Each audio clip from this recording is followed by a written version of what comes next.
ನಮಸ್ಕಾರ. ಆಹಾರ, ಆರೋಗ್ಯ, ಅಧ್ಯಾತ್ಮ ಈ ಸಂಸ್ಕಾರದ ಬೆಳಕಿಗೆ ತಮ್ಮೆಲ್ಲರಿಗೂ ಸ್ವಾಗತ, ಸುಸ್ವಾಗತ. ಇವತ್ತು 28 ಫೆಬ್ರವರಿ. 28 ಫೆಬ್ರವರಿ ಅಂದ್ರೆ ನ್ಯಾಷನಲ್ ಸೈನ್ಸ್ ಡೇ. ಅಂದ್ರೆ ಭಾರತದಲ್ಲಿ ವಿಜ್ಞಾನದ ಬಗ್ಗೆ ಅರಿವು ಮೂಡಿಸಿ ಮಕ್ಕಳಲ್ಲಿ, ಯುವಕರಲ್ಲಿ ವಿಜ್ಞಾನದ ಬಗ್ಗೆ ಒಂದು ಉತ್ಸಾಹವನ್ನ ತುಂಬುವಂತ ದಿನ ಇದು. ಏನು ಮಹತ್ವ ಅಂತ ತಿಳಿಸ್ಕೊಡಕ್ಕೆ ನಮ್ಮೊಂದಿಗಿದ್ದಾರೆ retired professor of physics from Karnataka university, ಅದಲ್ಲದೆ fellow of Karnataka science technology, government of Karnataka. ಅವರು ಸ್ಪೆಷಲ್ ಆಗಿ ರಿಸರ್ಚ್ ಮಾಡಿರುವಂತಹ ವಿಷಯ ಯಾವುದು ಅಂತಂದ್ರೆ Raman and infrared spectroscopy of organic molecule aid by computer modelling ಅನ್ನೋದು. 11 ಜನ PhD ವಿದ್ಯಾರ್ಥಿಗಳಿಗೆ ಅವರು ಗೈಡ್ ಆಗಿದ್ದಾರೆ. ಅಷ್ಟೇ ಅಲ್ಲ, ಊರೂರಿಗೆ ಹೋಗಿ ಮಕ್ಕಳಲ್ಲಿ ವಿಜ್ಞಾನದ ಅರಿವನ್ನು ಮೂಡಿಸುವಂತವರು ಅವರು ಮತ್ಯಾರು ಅಲ್ಲ, ಡಾಕ್ಟರ್ ಜಗದೀಶ್ ಟೋನನ್ ಅವರವರು. ಸರ್ ನಮಸ್ಕಾರ, ಸ್ವಾಗತ. ನಮಸ್ಕಾರ ಮೇಡಮ್, ಬಹಳ ಖುಷಿ ಆಯ್ತು ನಿಮ್ ಜೊತೆಗೆ ಈ ವೇದಿಕೆಯನ್ನು ಹಂಚ್ಕೊಂಡಿದ್ದಕ್ಕೆ. ಸರ್, ಈಗ ನ್ಯಾಷನಲ್ ಸೈನ್ಸ್ ಡೇ ಅಂತ ಮಾಡ್ತಾ ಇದೀವಿ. ಯಾಕೆ ಈ ದಿನವನ್ನೇ ಆರಿಸಿದ್ರು, ಇದರ ಮಹತ್ವವನ್ನ ತಿಳಿಸ್ಕೊಡಿ. ಈ ರಾಷ್ಟ್ರೀಯ ವಿಜ್ಞಾನ ದಿನದ ಮಹತ್ವ, ಈ ವಿಜ್ಞಾನವನ್ನ ನಾವು ಕೇವಲ ಕಲಿಕೆಗಾಗಿ ಉಪಯೋಗ ಮಾಡಿದ್ರೆ ಅದು ನಮ್ಮ ಸಮಾಜದಲ್ಲಿ, ನಮ್ಮ ಸಂಸ್ಕೃತಿಯಲ್ಲಿ ಹಾಸುಹಕ್ಕಾಗಿದೆ. ಹೀಗಾಗಿ ಈ ವಿಜ್ಞಾನದ ಬೆಳವಣಿಗೆ ರಾಮನ್ ಹೇಳಿದಂತೆ ನಮ್ಮ ದೇಶದ ಸಮಸ್ಯೆಗಳಿಗೆ ಪರಿಹಾರ ಅಂದ್ರೆ ವಿಜ್ಞಾನ, ಹೆಚ್ಚಿನ ವಿಜ್ಞಾನ. ಅದಕ್ಕಿಂತ ಮುಖ್ಯ ಅಂತಂದ್ರೆ ಈ ಫೆಬ್ರವರಿ 28, 1928ರಲ್ಲಿ ಸ್ವತಃ CV ರಾಮನ್ ಅವರ ರಾಮನ್ ಇಫೆಕ್ಟ್ ಅನ್ನು ಜಗತ್ತಿಗೆ ತೋರಿಸ್ಕೊಟ್ಟಂತ ದಿನ. ಸೊ ಹಾಗಾಗಿ ಅದರ ಮಹತ್ವ ಅಂತೀವಿ. ಈ CV ರಾಮನ್ ಅವರು, ಅವರಿಗೆ ಈ ವಿಜ್ಞಾನದಲ್ಲಿ ಇಷ್ಟೊಂದು ಕುತೂಹಲ, ಉತ್ಸಾಹ ಮತ್ತೆ ಕಮಿಟ್ಮೆಂಟ್ ಬರಕ್ಕೆ ಕಾರಣ ಏನು? ಪುಟ್ಟ ಮಗುವಾಗಿದ್ದಾಗೆ ಅವ್ರ ಬಾಲ್ಯ ಹೇಗಿತ್ತು, ಅವ್ರಿಗೆ ಹೇಗೆ ಇದು ಮನ್ಸು ಬಂತು ಅಂತ? ರಾಮನ್ ಅವರು ಅತ್ಯಂತ ಪ್ರತಿಭಾವಂತ ವಿದ್ಯಾರ್ಥಿಯಾಗಿದ್ದರು.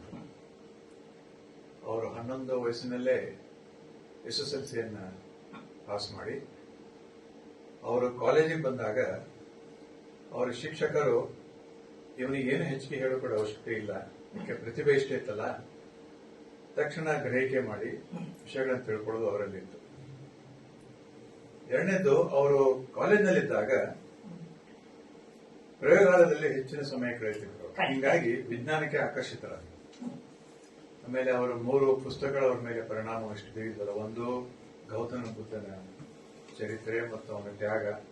ಒಂದು ಏನಾದರೂ ಒಂದು ಶ್ರೇಷ್ಠ ಗುರಿನಿಟ್ಕೊಂಡು ಸಾಧನೆ ಮಾಡಬೇಕಾದ್ರೆ ಅದಕ್ಕೆ ತ್ಯಾಗ ಮಾಡಲೇಬೇಕು ಅಂತ, ಅದು ಅವ್ರಿಗೆ ಬಹಳ ಹಿಡಿಸ್ತು. ಎರಡನೇದ್ದು, ಈ ನಮ್ಮ ಭೂಗಣಿತ ಏನದ, ಅದು ಯುಕ್ಲಿಡ್ ಜಾಮಿಟ್ರಿ ಅಂತ ಹೇಳ್ತೀವಿ. ಆ ಜಾಮಿಟ್ರಿಯಲ್ಲಿ ಬರುವ ತರ್ಕ ಮತ್ತು ಆ ಪ್ರಮೇಯಗಳು, ಥಿಯರಮ್ಸ್ ಅಂತ ಹೇಳಿ, ಅದು ಬಹಳ ಅವರಿಗೆ ಹಿಡಿಸ್ತು. ಮೂರನೇದ್ದು, ಒಬ್ಬ ಜರ್ಮನ್ ದೊಡ್ಡ ವಿಜ್ಞಾನಿ ವಾನ್ ಹೆಲ್ಮೋಸ್ ಅಂತ ಹೇಳಿ, ಅವರು ಒಂದು ಬರೆದಂತ ಪುಸ್ತಕ ಸೆನ್ಸೇಷನ್ಸ್ ಆಫ್ ಟೋನ್ ಅಂತ ಹೇಳಿ, ನಾವು ಈಗಿನ ಭಾಷೆಯಲ್ಲಿ ಹೇಳೋದಾದ್ರೆ ಈ ಶಬ್ದ, ಅದರ ಬಗ್ಗೆ ಅಧ್ಯಯನ ಮಾಡಿದ್ದಾರೆ. ಭೌತ ವಿಜ್ಞಾನ ಅದರ ಬಗ್ಗೆ ಅಧ್ಯಯನ ಮಾಡಿದ್ರು. ಅದು ಆ ಪುಸ್ತಕ ಬರೆದ ರೀತಿ ಮತ್ತು ಅದರ ಆಳ ಅವರಿಗೆ ಬಹಳ ಹಿಡಿಸ್ತವ್ರು. ಇದರಿಂದ ಪ್ರಭಾವಿತರಾಗಿ ವಿದ್ಯಾರ್ಥಿ ಇದ್ದಾಗಲೇ ಅವರು ಪ್ರಯೋಗಾಲಯದಲ್ಲಿ 2 ಹೊಸ ರೀತಿಯಲ್ಲಿ ಪ್ರಯೋಗಗಳನ್ನು ಮಾಡಿ 2 ಲೇಖನಗಳನ್ನು ಅವಾಗೇ ಪ್ರಕಟಿಸಿದರು. ಸರ್ ನೋಡಿ, ಪ್ರಯೋಗ ಅಂದ್ರೆ ಬಹಳ ಟೆಕ್ನಾಲಜಿ ಇರಬೇಕು, ಅಡ್ವಾನ್ಸ್ ಫೆಸಿಲಿಟಿ ಇರಬೇಕು ಅಂತ. ಅಷ್ಟು ಹಿಂದೆ ನಮ್ಗೆ ಇನ್ನೂ ಇಂಡಿಪೆಂಡೆನ್ಸ್, ಸ್ವಾತಂತ್ರ್ಯ ಬರೋ ಮೊದಲೇ ಇತ್ತ, ಅವ್ರು ಹೇಗ್ ಮಾಡಿದ್ರು ಅಂತ. ಅಲ್ಲಿ ವಿಶೇಷ ಏನಂತಂದ್ರೆ, ರಾಮನ್ ಅವರು ಅವರ ಪ್ರಯೋಗಾಲಯದಲ್ಲಿ ಏನು ಉಪಕರಣಗಳು ಸಿಕ್ತಿದ್ರು ಅದನ್ನು ಉಪಯೋಗ ಮಾಡ್ಕೊಂಡೇನೆ ಅವರು ಪ್ರಯೋಗಗಳನ್ನು ಮಾಡಿ ಹೊಸ ಒಂದು ಆವಿಷ್ಕಾರ ಮಾಡಿದರು. ಒಂದು ಬೆಳಕು, ಆ ಬೆಳಕನ್ನು ಉಪಯೋಗ ಮಾಡಿ ನಾನು ಉದಾಹರಣೆಗೆ ಗೋಡೆ ಮೇಲೆ ನಾವು ಈ ಸ್ಲಿಟ್ ಅಂತ ಹೇಳ್ತೀವಿ, ರಿಫ್ರಾಕ್ಷನ್ ಅಂತ ಹೇಳಿ, ಅದು ಬಿಟ್ಟಾಗ ಅದರದ್ದು ಏನು ಪ್ರಖರತೆ, ಇಂಟೆನ್ಸಿಟಿ, ಅದಕ್ಕೊಂದು ಸ್ವರೂಪ ಬರ್ತದೆ. ನಾವು ಸಾಧಾರಣ ವಿದ್ಯಾರ್ಥಿಗಳಿಗೆ ಅದು ಬೆಳಕು ನೇರವಾಗಿ ಸ್ಲಿಟ್ ಮುಖಾಂತರ ಹೋಗ್ಬೇಕಂತ ಹೇಳ್ತೇವೆ ನಾವು. ಆದ್ರೆ ರಾಮನ್ ಅವರು ಪ್ರಶ್ನೆ ಕೇಳಿದ್ರೆ, ಯಾಕೆ ಅದು ನೇರವಾಗಿನೇ ಹೋಗ್ಬೇಕು? ಒಂದ್ ವೇಳೆ ನಾನು ಹೀಗೆ ಬಿಟ್ಟಾಗ ಮೇಲಿಂದ ಬಿಟ್ಟಾಗ ಪ್ರಿಸನ್ ಮುಖಾಂತರ ಯಾಕೆ ಹೋಗ್ಬಾರ್ದು? ಹೋಗುದು ಏನಾಗ್ತದೆ ಅಂತ ಹೇಳಿ ಮಾಡಿ ಅವ್ರಿಗೇನೋ ಒಂದು ಹೊಸದು ಬಂತು. ಅದನ್ನೆಲ್ಲ ಪ್ರಯೋಗಾಲಯದಲ್ಲೇ ಅಳೆದು ಅದೊಂದು ಸ್ಫುಟವಾಗಿ ಒಂದು ಪೇಪರ್ ಅನ್ನು ಬರೆದು ಲೇಖನವನ್ನ ಅದನ್ನ ಅವರು ಸ್ವತಃ ಅಂದ್ರೆ ಅವ್ರಿಗೆ ಎಷ್ಟವರಲ್ಲಿ ಒಂದು ಸ್ವಂತಿಕೆ ಇತ್ತಂದ್ರೆ ಸ್ವತಃ ತಾವೇ ಬ್ರಿಟಿಷ್ ಜರ್ನಲ್ ನಿಯತಕಾಲಿಕೆ ಏನಿತ್ತು ಫಿಲಾಸಫಿಕಲ್ ಮ್ಯಾಗಝಿನ್ ಅಂತ ಹೇಳಿ ಅದಕ್ಕೆ ಕಳಿಸ್ಕೊಟ್ರು. ಅದರಲ್ಲಿ ಮಾಡಿದ್ದ ರೀತಿ ಮತ್ತು ಒಂದು ಹೊಸದೇನವರು ಕಂಡುಹಿಡಿದ ವಿಜ್ಞಾನ ಅದು ಪ್ರಕಟಣೆ ಮಾಡಿದ್ದ ಒಂದು ವಿಧದಲ್ಲ ವಿಜ್ಞಾನದ ರೀತಿ ಅದು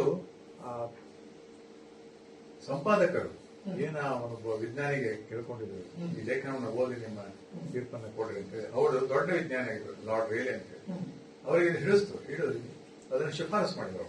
ಲೇಖನ ಪ್ರಕಟಿಸಕ್ಕೆ ಅಡ್ಡಿ ಇಲ್ಲ ಅಂತ ಹೇಳಿ. ಎರಡನೇ ಲೇಖನವನ್ನು ಮಾಡಿದರು. ಅಂದ್ರೆ ಈ ನೀರಿಗೆ ಒಂದು ಗುಣ ಇರ್ತದೆ, ನೀರಿನ ಮೇಲ್ಮೈ ಏನಲ್ಲ ಅದು ರಬ್ಬರ್ ನಂಗೆ ಇರ್ತದೆ, ಅದಕ್ಕೊಂದು ಗುಣ ಇರ್ತದೆ, ಸರ್ಫೇಸ್ ಟೆನ್ಷನ್ ಅಂತ ಹೇಳ್ತಾರೆ ಭೌತ ವಿಜ್ಞಾನದಲ್ಲಿ. ಅದನ್ನ ನಾನು ಬೆಳಕಿನ ಮುಖಾಂತರ ಹೇಗೆ ಅದನ್ನ ಅಳಿಬಲ್ಲೆ. ಆ ವಿದ್ಯಾರ್ಥಿ ಇದ್ದಾಗಲೇ ಅವರಿಗೆ ಆ ಒಂದು ಸೃಜನಶೀಲತೆ ಇತ್ತು, ಕ್ರಿಯೇಟಿವಿಟಿ ಇತ್ತು. ಅದು ಅಲ್ಲದೆ ನಾವೆಲ್ಲರೂ ಏನ್ ಅನ್ಕೊಳ್ತಾ ಇದ್ವಿ, ಈ ಸಮುದ್ರದ ನೀರು ನೀಲಿ ಆಗಕ್ಕೆ ಕಾರಣ ಆಕಾಶದ ಬಣ್ಣ ಅಂತ. ಆದರೆ ಅವರು ಅದನ್ನ ತದ್ವಿರುದ್ಧವಾಗಿ ತಿಳಿಸಿದ್ರು. ಅದೇನಂತ ದಯವಿಟ್ಟು ಹೇಳಿ. ಇದೇ ವಿಜ್ಞಾನಿ ಲಾರ್ಡ್ ರೇಲೆ ಏನ್ ಹೇಳ್ತಾರೆ, ಸಮುದ್ರದ ನೀರು ನೀಲಿಯಾಗಿ ಕಾಣಿಸ್ತದೆ ಅಂತಂದ್ರೆ ಮೇಲೆ ಆಕಾಶ ನೀಲಿ ಅದ, ಅದು ಪ್ರತಿಫಲನ, ಹೌದು, ರಿಫ್ಲೆಕ್ಷನ್. ಅದು ಸಾಮಾನ್ಯವಾಗಿ ಯಾರಾದ್ರೂ ಅಜ್ಞಾನಿಗಳು ಎಲ್ಲ ಒಪ್ಕೊಂಡಿದ್ರು, ಹೌದಲ್ಲ ಅಂತಿದ್ದು. ಯಾಕಂದ್ರೆ ನೀರಿನ ಮೇಲ್ಮೈ ಕನ್ನಡಿಯಾಗಿ ಹೀಗಾಗಿ ಅದರ ಪ್ರತಿಫಲನ ಇಂದ ನೀರು ನೀಲಿ ಆಗ್ತದೆ. ರಾಮನ್ ಹಾಗೆ ನಿಜವಾದ್ರೆ ಹಂಗೆ ನನಗೊಂದು ಪ್ರಯೋಗ ಮಾಡ್ತೀನಿ. ಏನಂದ್ರೆ ನಮ್ಮ ಭೌತ ವಿಜ್ಞಾನದಲ್ಲಿ ಈ ಪೊಲರೈಸರ್ ಅಂತ ಒಂದಿರ್ತದೆ. ಬೆಳಕು ಒಂದು ವಿಶಿಷ್ಟತೆ ಏನಂದ್ರೆ ಯಾವುದೇ ಒಂದು ಮೇಲ್ಮೈ ಯಾವುದೇ ವಸ್ತುವಿನ ಮೇಲೆ ಬಿದ್ದು ಅದು ಪ್ರತಿಫಲನ ಆದಾಗ ಅದು ತನ್ನ ದಿಕ್ಕನ್ನು ಬದಲು ಮಾಡಿ ಎಲ್ಲಾ ದಿಕ್ಕಿನಲ್ಲಿ ಕಂಪಿಸ್ತಾ ಇರ್ತದೆ. ಅದಕ್ಕೆ ಪ್ರತಿಫಲನ ಆದ್ಕೂಳೆ ಅದು ಒಂದೇ ದಿಕ್ಕಿನಲ್ಲಿ ಕಂಪಿಸ್ತಾ ಹೋಗ್ತದೆ. ಅದಕ್ಕೆ ಪೋಲರೈಸ್ಡ್ ಲೈಟ್ ಅಂತ ಹೇಳ್ತಾರೆ. ಪೋಲರೈಸ್ಡ್. ಈಗ ನಾವು ಕೂಲಿಂಗ್ ಗ್ಲಾಸ್ಗೂ ಕೂಡ ಪೋಲರೈಸ್ ಮಾಡಿರ್ತಾರೆ. ಸೊ ಹಾಗಾಗಿ ಹೊರಗಡೆ ಕಪ್ಪು ಕಾಣುತ್ತೆ, ನಮಗ್ ಮಾತ್ರ ನ್ಯಾಚುರಲ್ ಕಲರ್ ಕಾಣುತ್ತೆ. ನೋಡಿ, ಅದನ್ನ ನಾವು ಈಗ ಬಳಸ್ತಾ ಇದೀವಿ. ಅವ್ರು ಹಂಗಿದ್ರೆ ನೀರಿನ ಮೇಲ್ಮೈಯಿಂದ ಬೆಳಕು, ಸೂರ್ಯನ ಬೆಳಕು ಅದಕ್ಕೆ ಪ್ರತಿಫಲನ ಆದ್ರೆ ಆ ಬೆಳಕನ್ನು ನಾನು ನಿಕೋಲ್ ಪ್ರಿಸಮ್ದಿಂದ ನಾನು ಬಂದ್ ಮಾಡ್ತೀನಿ. ಬಂದ್ ಮಾಡಿದಾಗ ನನಗೆ ನಿಜವಾದ ಬಣ್ಣ ಕಾಣಿಸ್ಬೇಕು ನೀರಿನ. ಅದು ಪ್ರತಿಫಲನದಿಂದ ಬಂದಿದ್ದು ಅಥವಾ ನಿಜವಾಗಿ ನೀರಿಂದ ಬಂದಿದ್ದು ಅದನ್ನ ಮಾಡಿದಾಗ ಅವರಿಗೆ ಇನ್ನೂ ನೀರು ನೀರಿನೇ ಕಾಣಿಸ್ತಾರೆ. ಅವಾಗಂದ್ರು ಲಾರ್ಡ್ ರೇಲೆ ಅವರ ವಿವರಣೆ ಸರಿಯಲ್ಲ, ಆಕಾಶದಲ್ಲ ನೀರಿನ ಬಣ್ಣನೇ ಪ್ರೂವ್ ಮಾಡಿದ್ರು. ಆಮೇಲೆ ಇಡೀ ಏಷ್ಯಾದಲ್ಲಿ ಪ್ರಪ್ರಥಮವಾಗಿ ನೋಬೆಲ್ ಪಾರಿತೋಷಕ ಪಡೆದಿದ್ದು ನಮ್ಮ ಸಿ ವಿ ರಾಮನ್ ಅವರು. ಅದ್ರ ಬಗ್ಗೆ ದಯವಿಟ್ಟು ಹೇಳಿ. ಅವರಿಗೆ ತಾವು ಹೇಳಿದಾಗೆ ಫೆಬ್ರವರಿ 28, 1928ರಲ್ಲಿ ಅವರು ಲೇಖನವನ್ನು ಬರೆದು ಅದನ್ನು ಕಲ್ಕತ್ತಾ ಸಿಟಿಯಲ್ಲಿ ಕೂಡ ದಿನಪತ್ರಿಕೆಯಲ್ಲಿ ಕೂಡ ಅದಕ್ಕೆ ಹಾಕ್ಸಿದ್ರು. ಅಂದ್ರೆ ಒಂದು ಹೊಸ ಆವಿಷ್ಕಾರ ನಾವಿಲ್ಲಿ ನಮ್ಮ ಮಾಡಿವಿ ಅಂತ ಹೇಳಿ. ಆಮೇಲೆ ಅವ್ರಿಗೆ ಪೈಪೋಟಿ ಕೂಡ ಇತ್ತು ರಷ್ಯನ್ಸ್ ಇಂದ.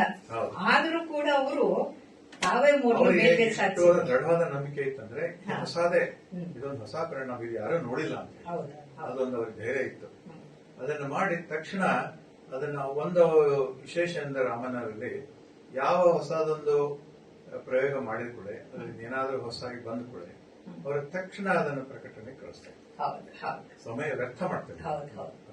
ಆಮೇಲೆ ಅವ್ರಿಗೆ ಮಕ್ಕಳಲ್ಲಿ, ಯುವಕರಲ್ಲಿ ಈ ವಿಜ್ಞಾನವನ್ನ ಬೆಳೆಸುವಂತ ಒಂದು ಪ್ರಬುದ್ಧವಾದಂತ ಒಂದು ಮನಸ್ಸಿತ್ತು. ಅವ್ರು ಯಾವ ತರ ಮಕ್ಕಳಿಗೆ ಪ್ರೋತ್ಸಾಹ ಮಾಡಿದ್ರು, ಹೇಗ್ ಮಾಡಿದ್ರು ಅಂತ. ಯಾಕಂದ್ರೆ ಅವ್ರ ಸ್ಟೂಡೆಂಟು ಅವ್ರು ಕೂಡ ನೋಬೆಲ್ ಪ್ರೈಸ್ ತಗೊಂಡ್ರು. ಚಂದ್ರಶೇಖರ್ ಅವರು ಅವ್ರ ಸ್ಟೂಡೆಂಟ್ಸ್. ಚಂದ್ರಶೇಖರ್ ಅವರು ಸುಬ್ರಹ್ಮಣ್ಯ ಚಂದ್ರಶೇಖರ್ ಅವರು ಅವರ ಅಣ್ಣನ ಮಗ. ಸರಿ ಸರ್, ನೋಡಿ, ಒಂದೇ ಕುಟುಂಬದಲ್ಲಿ ಇಬ್ಬರಿಗೆ ನೋಬೆಲ್ ಪ್ರೈಸ್ ತಗೊಂಡ್ರು. ದೊಡ್ಡ ಇದಂತ ಹೇಳ್ಬೋದು, ಸಾಧನೆ ಅಂತ ಹೇಳಿ. ಅವರು ಮಕ್ಕಳಲ್ಲಿ ವಿಜ್ಞಾನ ಬೆಳೆಸಬೇಕು ಮತ್ತು ಪ್ರೋತ್ಸಾಹಿಸಬೇಕಂತ ಬಹಳ, ಇಂಗ್ಲಿಷ್ ಬಹಳ ಚೆನ್ನಾಗಿತ್ತು ಅವರು. ಇಂಗ್ಲಿಷ್ ಬಹಳ.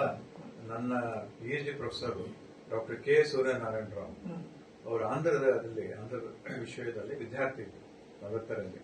ಅವಾಗ ರಾಮನ್ ಅವರು ಪ್ರತಿ ವರ್ಷ 2 ಸಲ ಬರ್ತಾ ಇದ್ರು. ಬಂದಾಗ ಈಗ ಉಪನ್ಯಾಸ ಕೊಡ್ತಾ ಇದ್ರು. ಅದನ್ನ ಕೇಳಲಿಕ್ಕೆ ಇಷ್ಟು ಜನ ಬರ್ತಾ ಇದ್ರು. ಮತ್ತು ಅವ್ರು ಕೊಡುವ ರೀತಿ, ಅವ್ರ ಇಂಗ್ಲಿಷ್ ಪಾಂಡಿತ್ಯ ಆಗಲಿ, ಆಮೇಲೆ ಗ್ರೇಟ್ ಒರೇಟರ್, ಹೇಳೋ ಬಾಡಿ ಲ್ಯಾಂಗ್ವೇಜ್ ಅಂತ ಹೌದು ಹೌದು ಹೌದು. ಪ್ರತಿ ಒಂದನ್ನು ಅವ್ರು ಹೇಳ್ತಾ ಇದ್ರು. ಬ್ರಿಟಿಷ್ ಅವರು ಕುಂತಾಗ ಕೂಡ ಅವ್ರು ಸುಧಾ ಬೆರಗಾಗಿ ಕೇಳ್ತಾ ಇದ್ರು. ಹೌದೌದು, ಯಾಕಂದ್ರೆ ಅಷ್ಟು ಕ್ಲಾರಿಟಿ ಆಫ್ ಮೈಂಡ್ ಮತ್ತೆ ಅಥಾರಿಟಿ ನಾಲೆಜ್ ಇರ್ ಹೊರತು ಆ ತರ ಮಾತಾಡಕ್ ಆಗೋದಿಲ್ಲ. ಇನ್ನೊಂದು ಅಂತಂದ್ರೆ ಅವರು ಬೆಂಗಳೂರಲ್ಲೇ ಇದ್ರು, ಆ ಮನೆ ಬಗ್ಗೆ ನಾವು ನೋಡಿದೀವಿ. ಆಮೇಲೆ ಸಿ ವಿ ರಾಮನ್ ಇನ್ಸ್ಟಿಟ್ಯೂಟ್ ಬೆಂಗಳೂರಲ್ಲೇ ಇದೆ, ಹಾಗಾಗಿ ಕನ್ನಡಿಗರಿಗೆ ಬಹಳ ಅಭಿಮಾನ. ಅವ್ರು ಕೆಲಸ ಮಾಡಿದ್ದು ಕಲ್ಕತ್ತಾ ಅಂತ. ನಾನು ನಮಗ್ CSI ಕಾನ್ಫರೆನ್ಸ್ ಆದಾಗ ಸಿ ವಿ ರಾಮನ್ ಹಾಲ್ ಅಂತ ಮಾಡಿದ್ರು. ಕಲ್ಕತ್ತಾನವರು ತಮ್ಮವರು ಅನ್ನೋ ಹಾಗೆ ಅವರಲ್ಲಿ ಬಹಳ ಅಭಿಮಾನ ಪಡ್ತಾರೆ, ಯಾಕಂದ್ರೆ ಅವರು ವರ್ಕ್ ಮಾಡಿದ ಅಲ್ಲಿ ಅಂತ. ನನ್ನ ವಿಚಾರ ಏನು ಅಂತಂದ್ರೆ, ಅವರು ಬೆಂಗಳೂರಲ್ಲಿ ಇದ್ದು ಇಷ್ಟೆಲ್ಲ ಮಾಡಿದ ಮೇಲೆ ನಾವು ಅಭಿಮಾನ ಪಡಬೇಕಾದಂತದ್ದು ದೊಡ್ಡ ವಿಚಾರ. ಈಗ ಅವರು ಮಾಡಿದಂತ ವಿಚಾರವನ್ನ ಹೇಳಿದಾಗ ಮೋಕ್ಷಗುಂಡಂ ವಿಶ್ವೇಶ್ವರಯ್ಯ ಅವರು, ಯಾಕಂದ್ರೆ ಅವರು ಕನ್ನಂಬಾಡೆ ಕಟ್ಟೆಯ ಮತ್ತೆ ಇಡೀ ಭಾರತದ ಹಲವು ಕಡೆಗೆ ಕಟ್ಟೆ ಕಟ್ಟಿ ನೀರಾವರಿ ಮಾಡಿದಂತವ್ರು. ಅವರು ಒಂದ್ಸಲ ಹೇಳಿದ್ರು ಅಂತ ಹೇಳಿದ್ರಿ ನೀವು, ನೀವ್ ಏನೇ ಮಾಡಿದ್ರು ಸಮಾಜಕ್ಕೆ ಹಿತಕ್ಕಾಗಿರ್ಬೇಕು ಅಂತ. ಆದ್ರೆ ಇವತ್ತು ಸಿ ವಿ ರಾಮನ್ ಅವರು ಮಾಡಿರೋ ಕೆಲಸ ಎಷ್ಟು ಬಳಕೆಗೆ ಬರ್ತಾ ಇದೆ ಅಂತ ದಯವಿಟ್ಟು ತಿಳಿಸಿ. ರಾಮನ್ನರು ಅವರು ಸುಧಾ ಊಹೆ ಮಾಡಿರ್ಲಿಕ್ಕಿಲ್ಲ. ಭೌತ ವಿಜ್ಞಾನದಲ್ಲಿ ಮತ್ತು ರಸಾಯನ ವಿಜ್ಞಾನದಲ್ಲಿ ಇದು ಉಪಯೋಗ ಅದಂತ ಗೊತ್ತಾಗಿತ್ತು, ಅವರು ಜೀವಿತವಾಗಿರ್ಬೇಕಾದ್ರೆ ಗೊತ್ತಾಗಿತ್ತು. ಆದ್ರೆ 1960 ಆದ್ಮೇಲೆ ಲೇಸರ್ ಅಂತ ಏನ್ ಬಂತು, ಲೇಸರ್ ಒಂದು ಹೊಸ ಬೆಳಕಿನ ಒಂದು ಆಕಾರವನ್ನು ನಾವು ಕಂಡಿಡಿದ ಮೇಲೆ ಅದರಿಂದ ರಾಮನ್ ಸ್ಪೆಕ್ಟ್ರೋಸ್ಕೋಪಿ ಅಂತ ಏನಿತ್ತು, ರಾಮನ್ ರೋಹಿತ ವಿಜ್ಞಾನ, ಅದರ ದಿಕ್ಕೆ ಬದಲಾಯಿತು. ರಾಮನ್ ಎಫೆಕ್ಟ್ ಅಂದ್ರೆ ರಾಮನ್ ಪರಿಣಾಮವನ್ನು ನಾವು ಪ್ರಯೋಗದಲ್ಲಿ ನೋಡಬೇಕಾದ್ರೆ ನಮಗೆ ಪ್ರಖರವಾದ ಒಂದು ಬೆಳಕಿನ ಇದು ಬೇಕು, ಆಕಾರ ಬೇಕು, ಅಂದ್ರೆ ರೇಡಿಯೇಷನ್ ಸೋರ್ಸ್. ಅದಿಲ್ಲ ಅಂತಂದ್ರೆ ಅದು ಬಹಳ ಮಂಕಾಗಿ ಕಾಣಿಸ್ತದೆ. ರಾಮನ ನೋಡಿ ಅಷ್ಟು ಅವ್ರಿಗೆ ಇರ್ಲಿಲ್ಲ ಅದು, ಆದ್ರೂ ಕೂಡ ಸೂರ್ಯನ ಬೆಳಕು ಮತ್ತು ಮರ್ಕ್ಯೂರಿ ಲ್ಯಾಂಪ್ ಅನ್ನು ಉಪಯೋಗ ಮಾಡ್ಕೊಂಡು ಕಷ್ಟಪಟ್ಟು ಅದನ್ನು ನೋಡಿದ್ರು.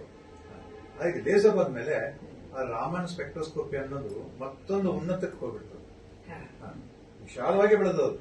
ಎಷ್ಟು ವಿಶಾಲ ಅಂದ್ರೆ ಈಗ ಮೆಡಿಕಲ್ ಪ್ರೊಫೆಷನ್ ಕೂಡ ಗೌಟಿ ಆರ್ಥ್ರೈಟಿಸ್, ಇದು ಕ್ಯಾನ್ಸರ್ ಸೆಲ್ಸ್ ಎಲ್ಲ ಕಂಡುಹಿಡಿಯಕ್ಕೆ ನಾವು ರಾಮನ್ ಇಫೆಕ್ಟ್ ಅನ್ನ ಬಳಸ್ತಾ ಇದ್ದೀವಿ. ಹಾಗಾಗಿ ಇವತ್ತಿಗೆ ನಮ್ಮ ಯುವಕರಿಗೆ ಸಿ ವಿ ರಾಮನ್ ಅವರ ಆದರ್ಶ ಹೇಗಿರಬೇಕು ಅಂತ ಕೊನೆಯದಾಗಿ ದಯವಿಟ್ಟು ಹೇಳಿ. ರಾಮನಲ್ಲಿ ನಾನು ನೋಡ್ಕೊಂಡಿದ್ದೇನೆಂದ್ರೆ, ನನಗೆ ಪ್ರತಿ ಸಲ ರಾಮನ ಬಗ್ಗೆ ಹೇಳಬೇಕಾದ್ರೆ ಬಹಳ ಉತ್ಸಾಹ. ಯಾಕಂದ್ರೆ ಅವರಲ್ಲಿ ಇದ್ದಿದ್ದ ಒಂದು ಪ್ರೇರಣಾಶಕ್ತಿ ಆಯಿತು, ಮತ್ತು ಅವರು ಕಾರ್ಯ ಮಾಡಿದ ರೀತಿ, ಆ ವಿಜ್ಞಾನಕ್ಕೆ ಅವರು ಎಷ್ಟು ಬದ್ಧರಾಗಿದ್ರಂದ್ರೆ, ಅವರು ವಿಜ್ಞಾನಿ ಆಗಬೇಕಾದ್ರೆ 20 ವರ್ಷಗಳಲ್ಲಿ ಸಾಧನೆ ಅದು ಇಲ್ಲೇ ಇಟ್ಕೊಂಡು ನಮ್ಮ ದೇಶದಲ್ಲೇ, ಹೊರದೇಶಕ್ಕೆ ಹೋಗದೆ, ಯಾರ ಮಾರ್ಗದರ್ಶನ ಇಲ್ಲೇ ತಾವೇ ಸ್ವತಃ ಎಲ್ಲವನ್ನೂ ಮೊದಲಿಂದನೇ ಮಾಡಿ ಕಟ್ಟಿದವರು. ಆ ಬದ್ಧತೆ ಮತ್ತು ಆ ಒಂದು ಪ್ರೇರಣಾ ಶಕ್ತಿ ಅದು ಅಗಾಧದ್ದು. ಅಂದ್ರೆ ಈಗಿನ ಯುವಕರು ವಿದೇಶಕ್ಕೆ ಹೋಗಿ ಅಲ್ಲಿ ಫೆಸಿಲಿಟಿಯಲ್ಲಿ ಮಾಡ್ತೀವಿ ಅನ್ನೋ ಅದನ್ನ ಬಿಟ್ಟು ನಮ್ಮ ದೇಶದಲ್ಲೇ ಇದ್ದು ಇಲ್ಲೇ ಮಾಡ್ತೀವಿ ಅನ್ನೋ ಅವರು ಸ್ವತಂತ್ರತೆಯನ್ನ ನಾವು ಕಲಿಬೇಕು ಅಂತ ಅದ್ರ ಮೇಲೆ ಒಂದು ಮಾತು ಹೇಳಿದಾರೆ. ಏನಂದ್ರೆ, ನನಗೇನ್ ಕೇಳ್ತ ಅನ್ಸಂತಂದ್ರೆ, ನೀವೆಲ್ಲರೂ ವಿದೇಶ ಹಿಂಬಾಲಕರಾಗಿರ್ತೀರಿ, ಹೌದು, become the legion camp followers of the West. ಅದಕ್ಕೆ ಇಲ್ಲೇ ಇಟ್ಕೊಂಡು ನೀವು ಮಾಡಬಹುದು. ಒಬ್ಬ ವಿದ್ಯಾರ್ಥಿ ಸರ್ ಸಿ ವಿ ರಾಮನ್ ಬಂದು ಹೇಳಿದಂತ ಪ್ರಯೋಗಾಲಯದಿಂದ, ಸರ್ ಅವರಲ್ಲೇ ಅದು ಯಾಕೆ ಕಾಣಿಸ್ತದೆ ಅಂದ್ರೆ ಅವರಲ್ಲಿ ಹೆಚ್ಚಿನ ಶಕ್ತಿ ಇರೋ ಬಲ್ಬ್, ವ್ಯಾಟೇಜ್ ಇರೋ ಬಲ್ಬ್ ಯೂಸ್ ಮಾಡ್ತಾರೆ, ನನ್ನ ಕಡೆ ಅಂತ ಬಲ್ಬ್ ಇಲ್ಲ ಅಂತ ಹೇಳಿ. ಅದಕ್ಕೆ ರಾಮನ ಹೇಳಿದಂತೆ ಈ ಬಲ್ಬ್ ಆನ್ ಮಾಡಿ. ಎಲ್ರು AI ಹೋಗ್ಬೇಕಾದ್ರೆ ನಾವು DI ನ ನೆನ್ಪಿಟ್ಕೊಳ್ಬೇಕು.